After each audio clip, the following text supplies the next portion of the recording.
നമസ്കാരം, തടൈ ന്യൂസിലേക്ക് സ്വാഗതം. ചെന്താമര നടത്തിയ ഇരട്ട കൊലപാതകങ്ങളോടെ പോത്തുണ്ടി ബോയൻ കോളനി വാസികളെല്ലാം ഏറെ പേടിയോടെയാണ് കഴിയുന്നത്.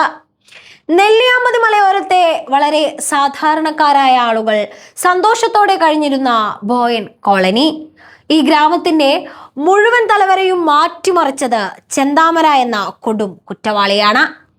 2019 കൊലപ്പെടുത്തിയത് അയൽവാസിയും ഭാര്യയുടെ സുഹൃത്തുമായ സജിതയെ.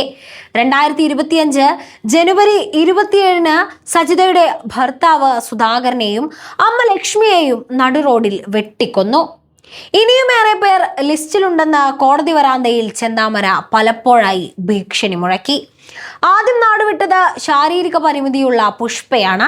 കൂലിപ്പണിയെടുത്ത് അധ്വാനിച്ചുണ്ടാക്കിയ വീട് ഉപേക്ഷിച്ച് പുഷ്പ തമിഴ്നാട്ടിലേക്ക് പോയി.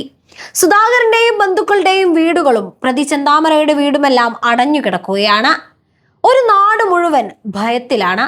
ചെന്താമര ജയിലിൽ നിന്ന് പുറത്തിറങ്ങിയാൽ ജീവനോടെ ആരൊക്കെ ഉണ്ടാകുമെന്ന ഭയം.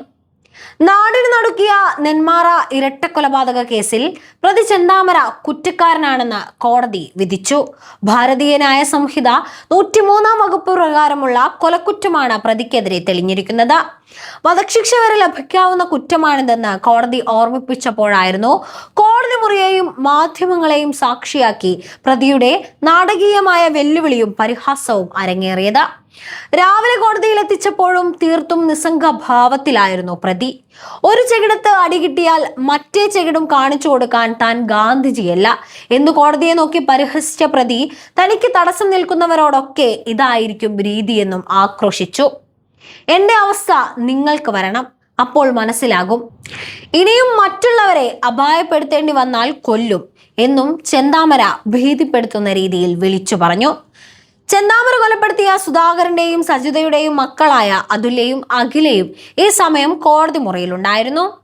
എന്നാൽ പ്രതി കോടതിയെ അല്ല വെല്ലുവിളിച്ചതെന്നും മാധ്യമങ്ങളോടുള്ള വെറുപ്പാണ് ചെന്താമര പ്രകടിപ്പിച്ചതെന്നുമാണ് പ്രതിഭാഗം വക്കീൽ വ്യക്തമാക്കിയത്. കേസ് അപൂർവങ്ങളിൽ അപൂർവമാണെന്നാണ് പ്രോസിക്യൂഷന്റെ വാദം. പ്രതിക്കെതിരെ സമർപ്പിച്ചിട്ടുള്ള ശക്തമായ ശാസ്ത്രീയ തെളിവുകൾ ചെന്താമരയ്ക്ക് കനത്ത തിരിച്ചടിയാകുമെന്നാണ് പ്രോസിക്യൂഷൻ വിലയിരുത്തുന്നത്. കേസിൽ ബുധനാഴ്ച കോടതി അന്തിമ ശിക്ഷാവിധി പ്രഖ്യാപിക്കും. ന്യൂസ് ഡെസ്ക് തടൈ ന്യൂസ്.